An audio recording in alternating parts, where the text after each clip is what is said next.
Alright, so we got a lot to talk about. So the Halloween patch is officially live. It's been live for about maybe 2 days. It's been a pretty long time coming for a patch like this, but we already kind of knew that the game was going to get a Halloween update, but there was a lot more for this update that actually did a good amount of good and stuff that I actually wanted to talk about. Now, I'm sure this is going to be a little bit of a longer video, and whether if you're at work or if you're studying or if you're just simply chilling gaming, and I'm mostly going to be talking in this video, so it's probably going to be a bit of yapping. But if you ever hear this sound effect, then that means I have something important that's probably on the screen that's displaying information for you to be able to look at very quickly, and then you could, you know what I'm saying, simply scamper off and do whatever you got to do.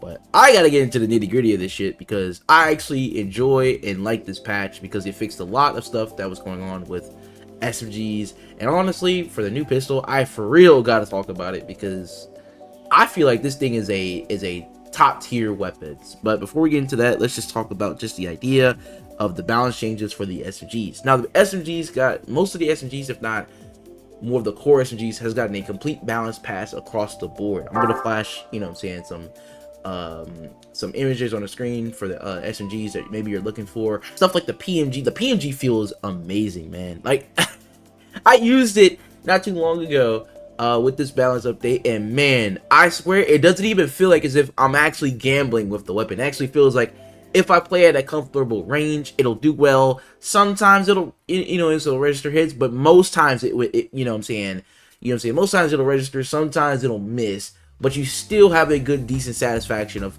reliably hitting shots at a certain range. And now that the buff for 25 meters is there, which has been needed for the PNG, this weapon is pretty viable now against Oka. In my opinion, I think it definitely rose up a little bit in the ladder. Oka also got a buff too as well. A lot of weapons kind of got a buff to their kind of accuracy lines, the radiuses, the accuracy radiuses, with whether it be within the meters or just the idea of the just the crosshair being a little bit more tighter in the respective ranges for these weapons, as well as, you know what I'm saying, some crouch modifiers, recoveries per second, especially for the Whisper. The Whisper is actually going to feel a lot more different, because that means at a little bit of the longer ranges for the Whisper is probably going to be a little bit more dominant than a regular Oka archetype. They're going to feel slightly the same, but you'll notice the Whisper is going to have a little bit more damage down range, and that's because that's kind of its uniqueness, especially since it has that big ass scope at the top. That's exactly what it's probably going to do. It's just going to have a little bit more damage down range, and it's going to be a little bit accurate with a lot more ammo. That's pretty good. Cat 40 also caught a buff as well. I haven't really used a Cat 40 in forever, and honestly, it was the worst archetype of the SMGs, but it's not a bad one. It just doesn't do the TTK difference. It has a higher TTK difference than the other archetypes that I just talked about just now. The H9 Curse also caught a major buff across the board. I have yet to use this weapon, so if you're an H9 Curse enthusiast, let me know how it feels for you, or just whatever is going on for this gun, because I've only seen it being used a couple times and it looks fun. It's a pretty fun gun. Now the Manic also caught a buff too, that its modifier cap decreased from 0.68 to 0.6. I heard the Manic is a lot more fun these days, and I'll probably have to give it a try. Norseman's also caught a buff as well. Well, kind of feels like a little bit of a, an adjustment buff. I don't know. It's I feel like for the Norseman, it's kind of hairy. I think the Norseman's kind of going to feel the same. It kind of had a little bit of a buff and nerf a little bit. I don't know.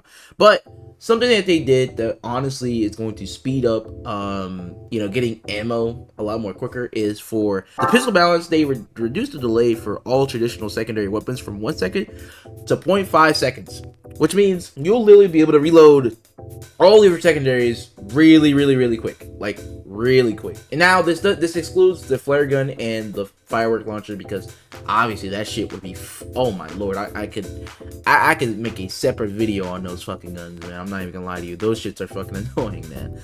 They gotta do something about the balancing for that. Maybe a new mod, you know what I'm saying, to counter it. Reflective vest, so you're immune to Tagger. have a little bit less ammo. Just saying. AK-44 also got an effective range increase from 60 to 70, which means it's going to still be capable of being able to nearly 3, 4, 5 shot respectively down longer ranges, which honestly I feel like the AK-44 for me is a sleeper weapon. It's pretty good, but it has its hairs. It has its, you know what I'm saying, it's outward sticking hairs that doesn't make it as good.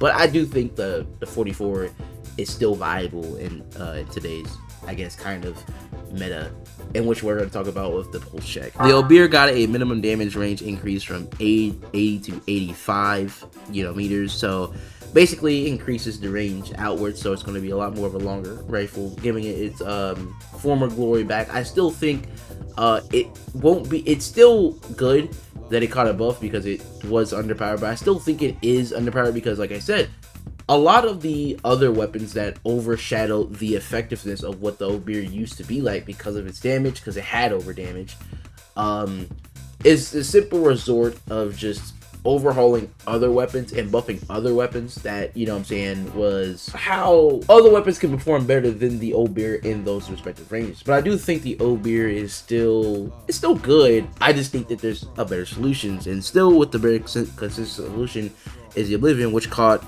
a nerf, you know what I'm saying, which meant the equip time is a lot longer. The walk modifier is increased from 0.25 to 1 second, which means you kind of have to be a little bit standing still for this thing a little bit. Yeah, I don't know. And then the jump modifier got increased from 8 to 16 because the jump shot was crazy on this thing. So I do think this nerf will help the Oblivion stay in line as a more faster long range weapon, but now there's a lot more of a tonal shift. Now you have to actually be a little bit more reserved. It was pretty used aggressively. Like this Oblivion was really good.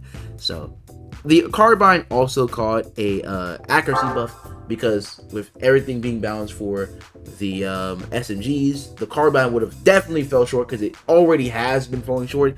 So the accuracy 10 meters reduced from 22 to 21, and then the shot modifier got reduced to 1.6 to 1.4, and equip time got reduced from 1 second to 0.8, which means it's going to be a lot more faster.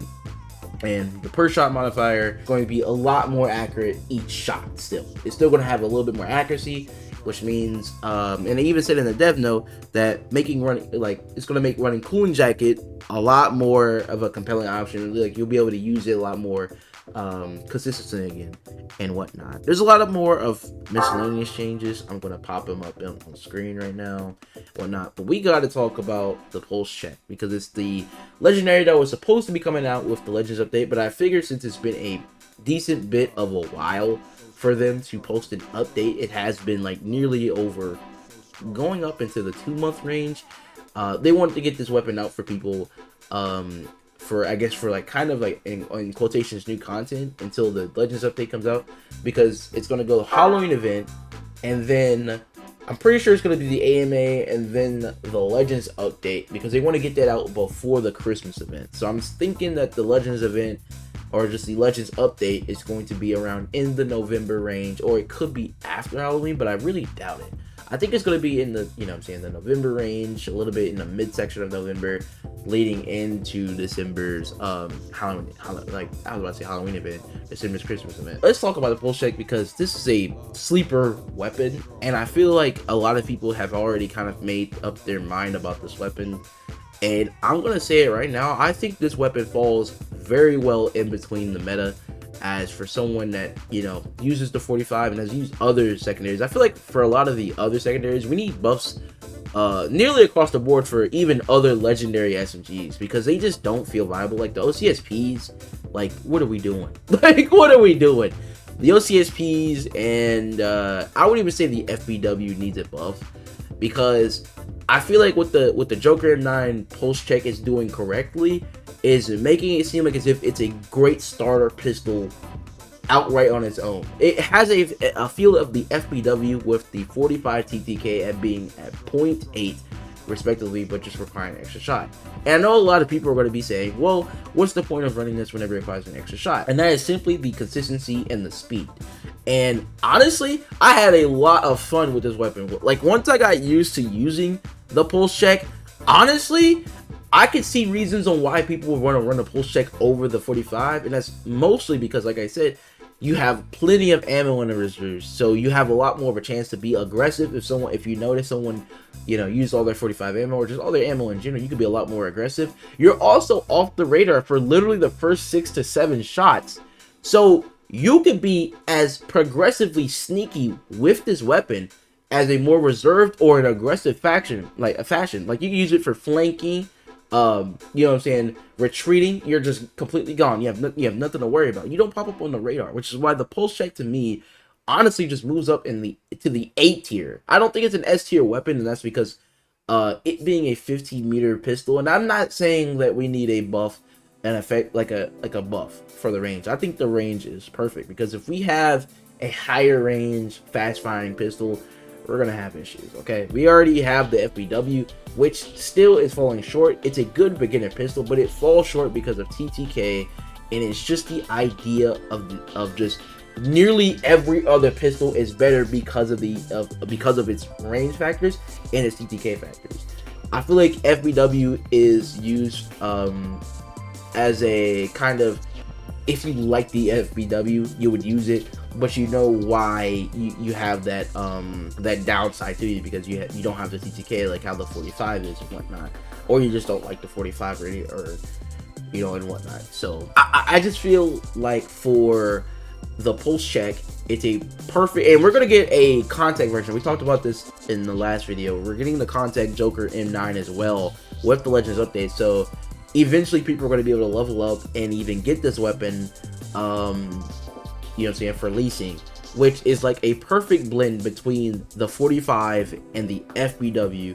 Just more of a like you could do a lot of things with this gun, man. And I think honestly, I've enjoyed it so much that I could consider switching to it as a more of a reserved or passive aggressive type of pistol, because it has a lot more in the oven than just, oh, 15 meters. Why would I want to run that? Because of 45 or the damage and whatnot. Yeah, you have to answer to this a lot of the times, and it's just mostly because a lot of people draw comparisons with other weapons and stuff, and I just think for weapons to come from the into the off meta and be competitive in the meta, because that's pretty much what APB is slightly about. There is a lot of the casual sides where a lot of people have mains of weapons, or they just enjoy other weapons, but there is a meta, and it's honestly kind of boring because it has been the same meta for quite a long time. The same thing with the 45, and the reason why other secondary weapons or pistols feel really bad is because they're just not in a really good spot to reliably use them. Like, I feel like the Mounties to a degree are good, but they're only good close range. Surprisingly, whenever they have like 40 fucking meters of range, but they're literally just good close range. Or I think the RFP is sleeper. I do think the RFP is a pretty good pistol, and it's still one that kind of can fit within the meta and stuff like that. But there's a lot of even legendary sidearms that just fall so short. Like the ULs, in my opinion, they definitely need something to be looked into, and no doubt the OCSPs gotta be buffed. I'm sorry, those things are horrible, man. There's not a good reason for you to use them. But for what we got, the pulse check is by far it's up and coming to me for being like the best secondary that you can get right now at you know what I'm saying, at its prices going forward. I still think the money for them is going to be within. It's gonna dip down to the 1 million range, if not the 1.3 to 5. I would even say it's 2 mil worthy. This is a good pistol, and I highly recommend people to try it out. You know what I'm saying? Give it a chance. It's still early, man.